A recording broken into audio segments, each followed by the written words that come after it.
How many of those top five guys could you see going off the board by 14? Are the Eagles even going to have an opportunity at an edge rusher, or is there at least a potential that all those guys could be gone?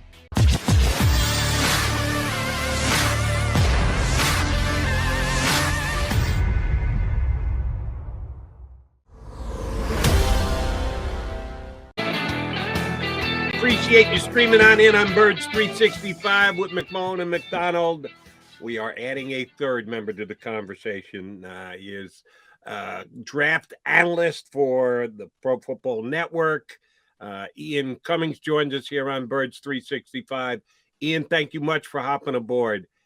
Before we start individually breaking down guys and who's going to go where, just a general mock draft question for you. Now that we're 2 weeks away, you've done a bunch of these. Do they get harder or easier as you go? Is it easier months out and going, hey, you just saw a bowl game, so you'll move a guy up a little bit. But now you got to deal with information coming in from teams, your sources and the like, guys giving you varying opinions all over the place. Does it get easier or harder? Just generally speaking, something should get easier the more you do it. But why do I get the feeling that it actually gets harder when you get closer to the draft? What has been your draft mock experience this year? Yeah, you're absolutely right. And if I can choose both, I guess that would be the answer. I mean, early on, it is a little easier because you have more flexibility. Like you said, you have more information coming later on. I like to think of it as, when I'm doing those mocks in the summer and September, October, that's more experimental. I'm experimenting with different possibilities because we don't really know what's going to happen. We can't be confined. But now you hear information, like you said, prospects take team visits, and you start to get a clearer idea of what it's going to be. But you got to factor that in now. So I think it is easier in that as I keep watching tape and rewatching guys, you learn a little bit more about each player and where they fit. But at the same time, there's so much information flying around. You've got to factor that in as well. So it gets easier in the sense that you continue to improve your understanding of the players and their strengths and weaknesses, but harder in that there's more information to take into account when you're doing those predictive mocks as opposed to experimental mocks. Yeah, I'm going to jump in, Jody. I'm going to say, for me, it gets harder because I hear all the information coming. And I'm like, oh, man, they don't like this kid. And that changes everything in the mock, and there's this domino effect. So number one, I want to give you props because you just did your 7-round mock draft. So anybody who does 7 rounds, you're doing God's work there. So everybody check that out at profootballnetwork.com. Look, Ian, I can't even get by number one because I'm thinking Jacksonville, I mean, Aiden Hutchinson's the safe choice, but the ceiling there is not nearly as high as a Trayvon Walker, as a Evan Neal. And I'm starting to question myself with the Jaguars and number one overall. I can't even get past number one at this point. Yeah, this cycle is very interesting in that, in years past, there's always been a guy that is going to go number one, a guy who's head and shoulders above the rest, who deserves to be that pick.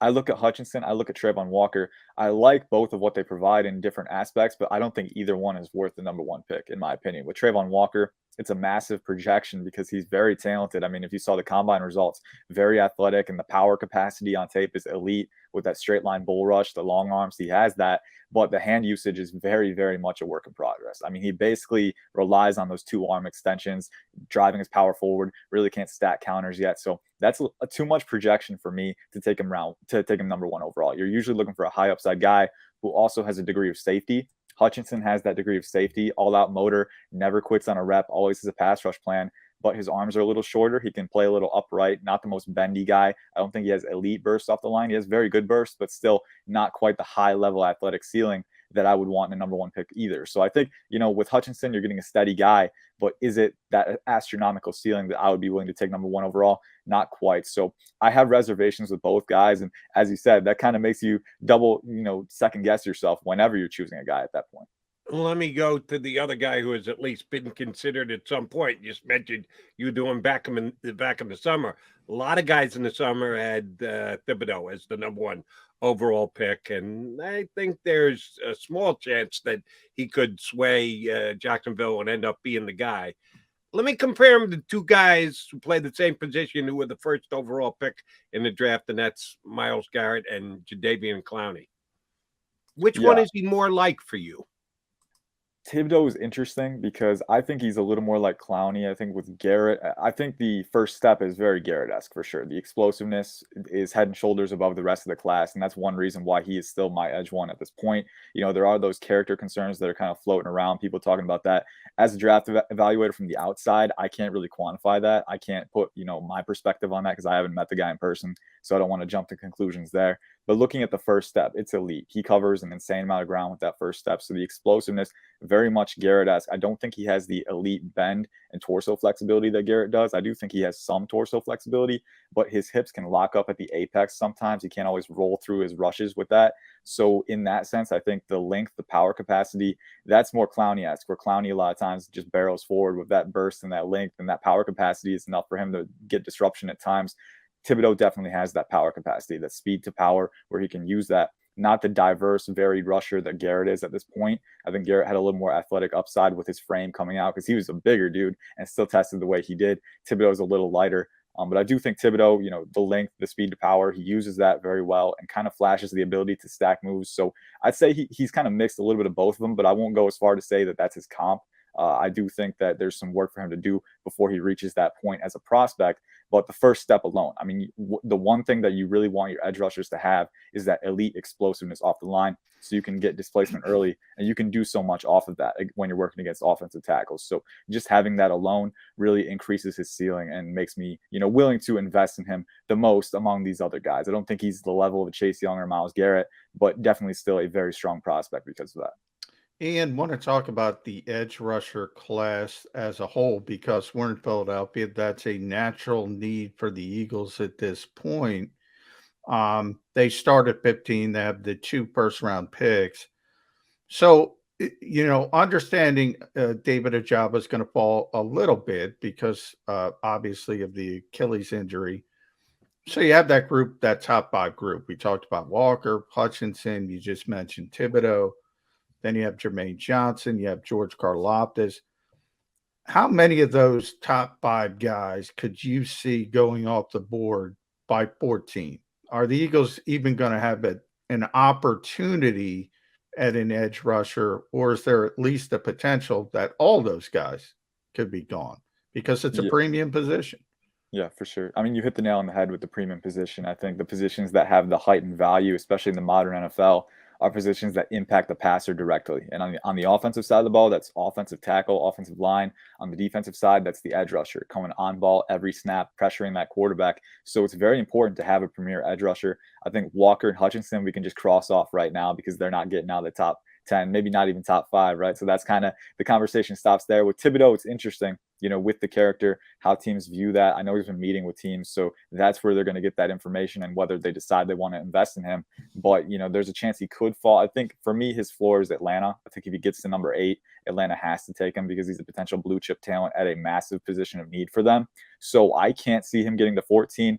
Jermaine Johnson is an interesting one. I don't see him getting there either. I think of all these guys, he might be the safest prospect, and he's actually pretty underrated. He's in my top 10 personally, around 6'5", 254 with 34-inch arms, and he's a very good athlete too. He tested very well, but on tape as well, you know, he shows, I think, the most advanced hand usage out of all these guys in this class. He's actually got pretty good bend, pretty good ankle flexion around the corner, and he can use those hands to capitalize on that and really win around the edge. So, and on top of that, he's a very strong run defender. So taking all that into account, the high floor, the high ceiling with Jermaine Johnson, I think there's a chance he could go higher than Thibodeau. We'll see. But with the uncertainty around Thibodeau, you know, Johnson is such a solid player that, you know, I think if you're investing in an edge rusher, the safety and the upside that he provides, that dual-sided effect, is really hard to pass up. So I don't see him dropping either. Karlaftis, I think, has the best chance of getting there. There's a chance that he goes higher. I know he tested very well, had a 38-inch vert with his strong frame, is very impressive. He doesn't always play up to that explosiveness off the line. I'd like him to see him play up to that a little bit more. But you talk about power. This dude has it. I mean, he can blast guys back. Very good at surging into the torso, has really fast, heavy hands, violent hands. And I love that about his game. I do think of these guys, he has the likeliest chance. There is a decent chance that all 5 could be gone. But looking at all the positional needs that are on the board for a lot of teams, I do think there's a chance that, I think the first 4 definitely go in the top 10. After that, it gets a little dicey. Maybe you have a guy like Karloff fall. Ian, listening to you break down the DEs, I'm very interested in your take on a player that is not as high valued a position, and that would be safety, and that would be Mr. Hamilton from Notre Dame. There are mocks all over the place now that have him dropping down past the top 10, past the top 12, maybe sitting there at 15 when the Eagles come up. As a guy who, by just listening to you, I know you have high value on what you saw on tape, but you also threw a couple measurables in there. So you're trying to touch on both ends of it. It seems like some questions are coming up about Kyle Hamilton's measurables. If you look at the tape, I don't know how you question him. He's unquestionably the best safety in this draft. And I am so up on the player that I think he could become the best safety in football. Give me your Kyle Hamilton scouting report. Where you think he's going to end up going in the draft? Where should he go in the draft? Yeah, so I mean, I think you hit the nail on the head. He's still a phenomenal player for me. I do think that the gap isn't as large between him and the next safeties off the board, but that's more of a nod to the other safeties, who I think are very talented as well. You look at guys like Lewis Cine and Daxton Hill, and I'll get to them in a minute, but they're both very talented players with very underrated tape and their consistency. But moving to Hamilton, obviously ran a 4.59 at the NFL Combine. You hear me throwing out numbers.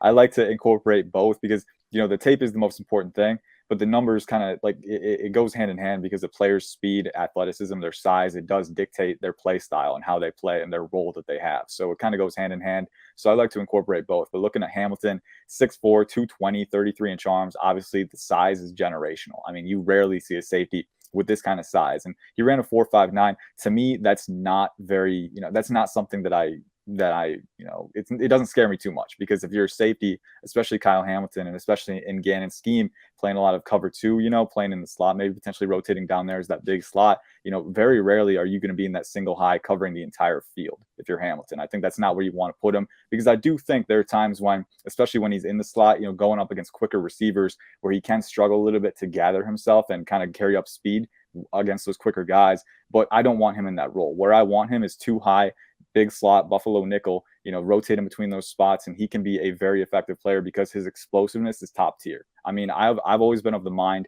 that explosiveness is more important for safeties. I mean, you look at Justin Simmons, all pro for the Broncos, very good example, ran a 4.61 at the NFL Combine, and he's one of the best safeties in the game. So it's one of those things, you don't need top end speed. You can compensate with your instincts, with your high football IQ, and with your explosiveness to accelerate quickly out of those transitions and match guys upfield. So I think Hamilton has that. Again, I wouldn't love him in single high, but I don't think he's liability there either. He's shown that he has some range on the back end. Again, I think that Lewis Cine has a little bit more, and he's a player that I absolutely love. But with these top 3 safeties, look at Hamilton, Cine, and Daxton Hill. I think they're all very different players with equally exciting projections. And with Hamilton, it's just the size, the explosiveness, the high football IQ. That all plays into him being a tremendously versatile and I think high floor prospect with an equally high ceiling. So if he's there for the Eagles, I think looking at what he can provide in that too high setting, but also the versatility, it's enough for me to take him as well. I wouldn't rule out Cine, and maybe if you take another guy at 15, maybe get Cine at 18. But the bottom line is I think the safeties, especially the top 3, the big 3 at the top of this class, all very talented players.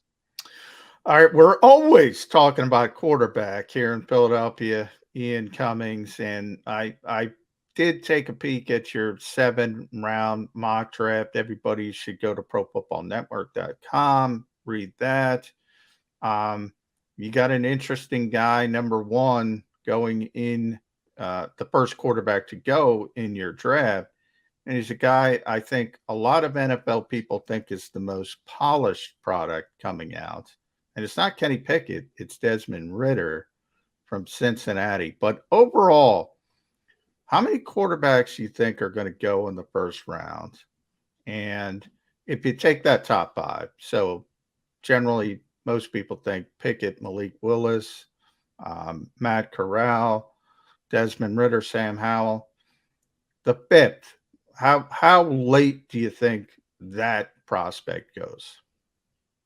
Yeah, it's an interesting question, how many go in round one, because as we've said, this class is, I don't like to use the word bad. I think it is a little more uncertain than previous classes. You look at, last year, everyone knew Trevor Lawrence was going number one. Everyone knew Trey Lance, Zach Wilson, they were going up there. Even Justin Fields was a highly regarded prospect. This year, there's not that level of certainty with these guys, and that can be a little scary. I do think the QB tax at the end of the day is something that drives the value up, because you look at teams that need a QB, you seldom have those opportunities to take a guy. So if you have a chance, I look at teams like the Panthers, obviously in that mock draft, the Falcons, if a guy they really like falls to them, although they might pass on a guy and wait until 2023.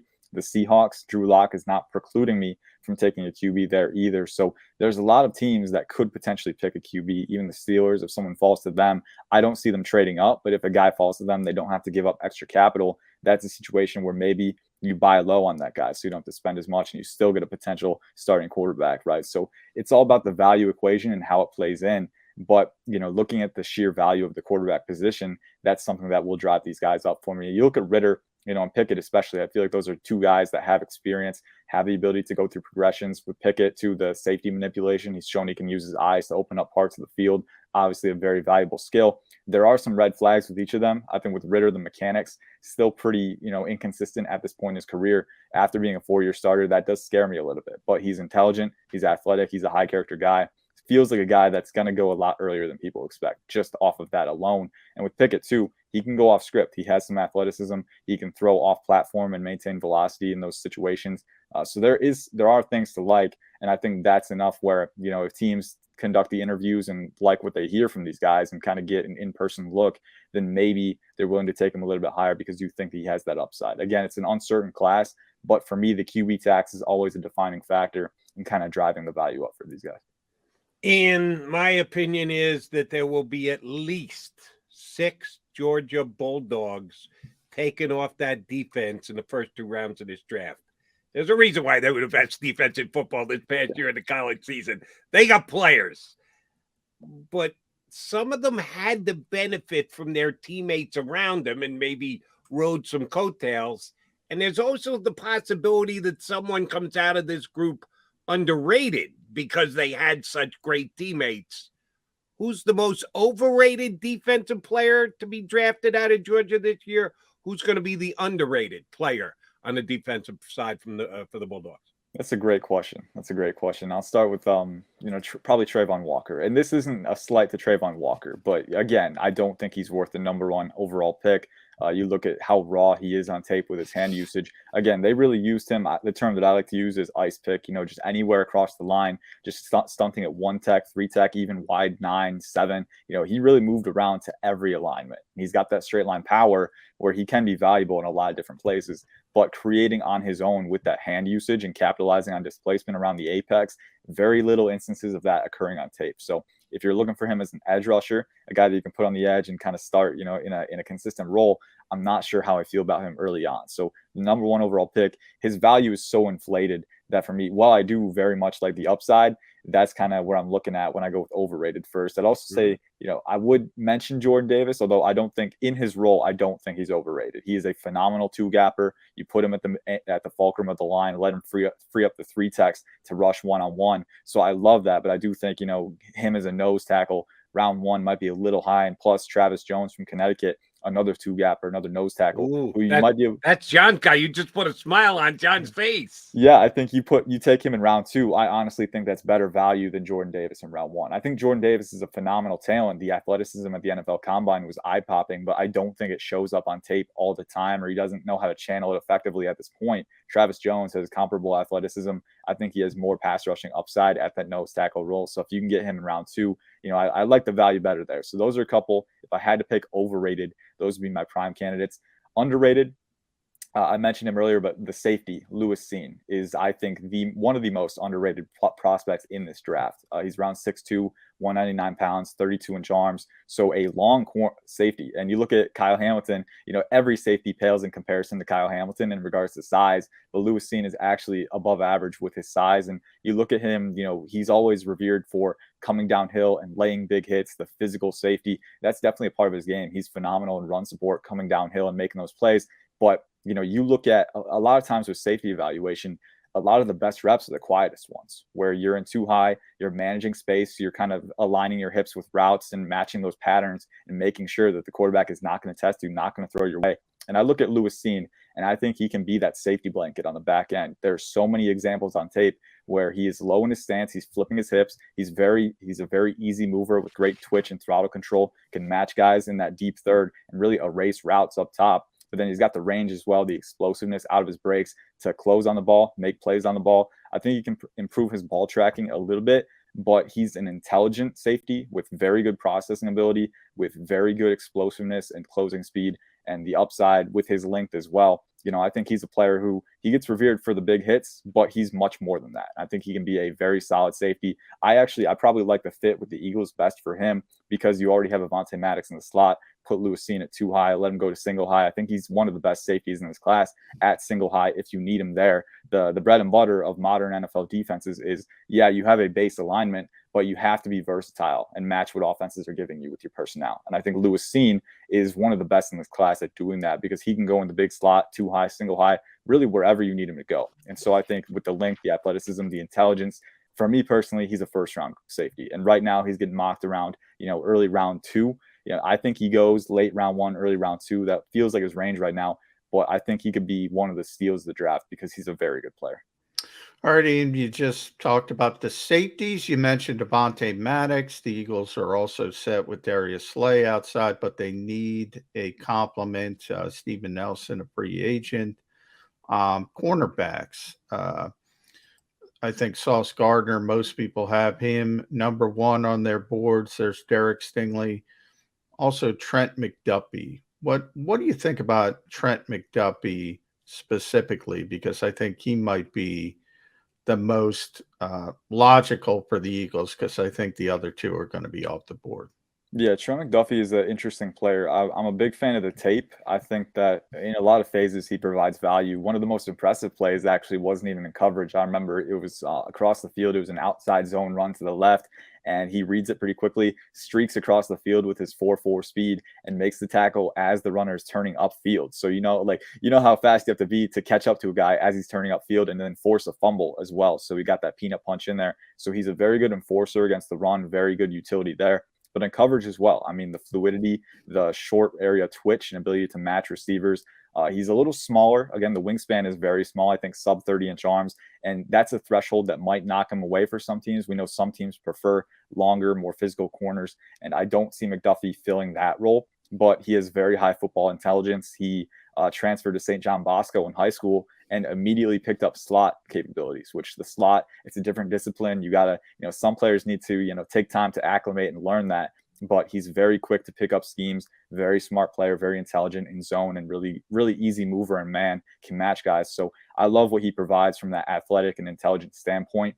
For me personally, he's a little below Stingley and Gardner. And another name that I'll throw out there is Clemson's Andrew Booth. I know he's slipping a little bit, but I'm a very big fan of his game as well. And I think he's one of the best corners in this class. I think you look at the tape, he's very good at making plays on the ball, high-end ball skills and vertical leaping ability, but on the ground too, a very twitchy athlete. The corrective twitch that he has to stick to receivers is, I think, the best in the class. Very fluid, really good closing speed, breaking on balls, and he's elite in run support, coming downhill, being physical, laying the wood, making those tackles in open space. Andrew Booth is very good at that. So I look at all these corners, they all provide a little different disciplines, but if you're the Eagles, you have a lot of options at 18. If you pick a guy at 15, there's a lot of different scenarios that could play out, and the corner class is strong up top. And if you're the Eagles, needing a guy on the boundary opposite Darius Slay, it's a great position to be in. Ian, you've never been on the show with us before, so you'll know this for the next time when you come on. Jody McDonald likes to ask hypothetical questions. I like your hypothetical mock in that you've got Kyle Hamilton going to the Eagles at 15. So we're dropping down to 18. Hypothetically, if all of the wide receivers in this year's draft are available, which we don't think is actually going to happen, but for the sake of conversation here, that's the case. I'm making you Nick Sirianni, and you got that good Nick beard growing on the growth on the chin. You're actually looking like the Eagles coach a little bit here. You've got your choice of any wide receiver in this draft. Are you drafting just on talent? Are you drafting on fit? You can take any wide receiver. It just so happens they're all there for the picking. Who should Nick Sirianni take? Yeah, so if I'm looking at a wide receiver, for me, I'm looking at a guy who can do the most things. And with wide receiver, I have a framework that I check guys through. It's called a 3-level threat. So it's really simple. Basically the first step is, can you create before the catch? Can you separate with route running, with sudden athleticism, with deception and manipulative routes? Can you create at the catch point with body control, instincts, strong hands, extend beyond your frame and extend for those high passes? And then can you create after the catch? Can you get run after catch yards? Can you make guys miss? Can you kind of slip through contact, right? So that's the framework that I put guys through, and I use that to determine who can do the most for me in my offense. And his frame is a little lighter, but right now my wide receiver 1 through that framework is Ohio State's Garrett Wilson. I'm a big fan of what he has to offer. A little lighter again, but a good catch radius before the catch. Chris Olave, his teammate, is a little more efficient right now with his footwork, but I think Wilson has astronomical upside there, because you look at how he moves. He is very sudden, very twitchy, really, really good throttle control, ability to accelerate and decelerate on a dime, right? And then at the same time, there were times when, again, he can be more refined, but he was experimenting a lot as a route runner in college. You see times where he's literally trying as best as he can to sneak into that DB's blind spot, manipulate them, get them to turn upfield and think he's running that go route, and then cut back inside. Very manipulative route runner who's always on the attack in that phase. And I love that. Attacking space, trying to find open lanes at the catch point. Great instincts, can contort very easily, body control, ball tracking ability. He has a few focus drops again, but I do think he has good hand technique. So I think you can coach that out of him. And then after the catch as well, very slippery route runner. He can make guys miss. He's very active in that phase. Again, attacking space. That attacking mindset for me is really what seals the deal for Garrett Wilson. Like Devontae Smith, a little bit leaner, but I think he's more wiry. He's not fragile. He can withstand contact. He can get through guys. So I love Wilson in that sense. A few others that I really like, Jameson Williams. Although, the immediate utility is the issue with him. If he's not going to be ready right away, are you willing to take him? I think the speed element alone makes it a pressing argument. But I also think he can be a complete receiver on top of that speed with his throttle control, body control. And then again, he has the ability to decelerate and accelerate. We saw, I think it was in the the SEC championship, where he had that stop and go, where he just, chopped his feet real quick and then exploded upfield and no one could catch him. So he has that special ability as well. Drake London is another one that I really like. Now, he's a little more of a size guy. If you're looking for size to complement Devontae Smith, 6'4", 219, very good contested threat. But I also think beyond that, he has pretty good agility in space, efficient route runner. Again, got some savvy to him in the short ranges, and he's a physical guy too. He finishes with physicality. I love having that mindset of wide receiver. So those are a few of the first names that come to mind. Obviously, a very deep class, and if you don't get a guy at 15 or 18, you can get one in round 2 or 3 that's going to provide value. But if I'm Nick Sirianni, if I'm making the call, I would probably go with Garrett Wilson first. At Ian _Cummings _9. Follow Ian on Twitter. Read him at ProFootballNetwork.com. Last one from me, Ian. You know where it's going. The punter. How high is Matt Araiza going to go in this draft? And let's face it, in the modern NFL, people go for it on 4th down more than ever. Punters are probably used less than ever. But this is the best punter we've seen in a very, very long time. When is somebody going to bite on Matt Araiza? I love that question. My fellow draft analyst at PFN, Ali Hodgkinson, is a for the brand advocate when it comes to kickers and punters. So he'll love that we're talking about Matt Araiza right now. That's his guy. But in all seriousness, he did a great interview on Araiza and about his motivation, his desire to be one of the best punters. And he's a great kid with a lot of talent. I look at the leg. I think that's where you got to start. I mean, this guy, if you're pinned deep, he can flip the field for you pretty easily. I think the hang time was one of the biggest concerns from him in college, not always getting the proper loft on that to allow gunners to get downfield in a proper position. So that's something he can continue to work on. But I do think, like you said, one of the most talented punters. Me personally, I'm never a huge fan of picking punters too early. I think the boundary for me would be round 5 at the earliest, just because, comparative to other positions on offense and defense, doesn't quite provide the same value. Still valuable for sure, but I'd rather take a dart throw on a high upside guy at a more valuable position. That said, if it's round 5, round 6, I'd probably take him in that range at the earliest. And if he gets to round 7 as well, that's when you consider maybe trading a couple of day 3 picks up and getting that guy who can provide very good special teams utility. Late day 3 is where I would start with that. But at the same time, the talent is one of those things where if he reaches his max potential and really maximizes that hang time He can, get it in the coffin corner consistently, can be a very good asset for you in that special teams phase. So round 5, probably the earliest, but I do really like the player. We use the word mock a lot. I'm going to use it in a different way. The Oakland Raiders were mocked when they took Sebastian Janikowski in the first round in the NFL draft. I was in the Felt Farm at Madison Square Garden that day, and I remember who's in the odds and the booths. What a kicker! You can't take a kicker in the first round.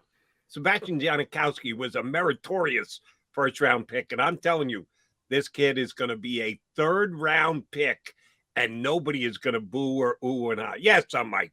Some are going to boo. Some are going to boo. Yeah, that's true. Depending on the team. Yeah, if it's the Jets, oh my God, it could get ugly. That's right. It's not New York anymore. Where is this year's draft? Las Vegas. Vegas. Yeah. Okay, so it's the Raiders. No, the Raider fans would like it because Jankowski was that good. And Ray Guy back in the day. Exactly right. That's the perfect team for him to land, is with the Raiders in Vegas. Ian, great job. We appreciate you coming on board. You gave us some real great insight, and we can tell that you know your stuff by the way you back your opinions. Thank you much for doing so. We'll probably try and get you on again after the draft for some real good draft review. Thanks, buddy. Yes, sir. Thank you for having me. Appreciate it. Ian Cummings of the Pro Football Network. Man, you can just tell he sounds like a scout. He sounds like he knows what he's talking about. Sitting down with an NFL scout describing player strengths and weaknesses. I think I learned some stuff with him there. I hope you guys did too. All right, John McMullen, Jody McDonald, Mac and Mac guys coming back to put up.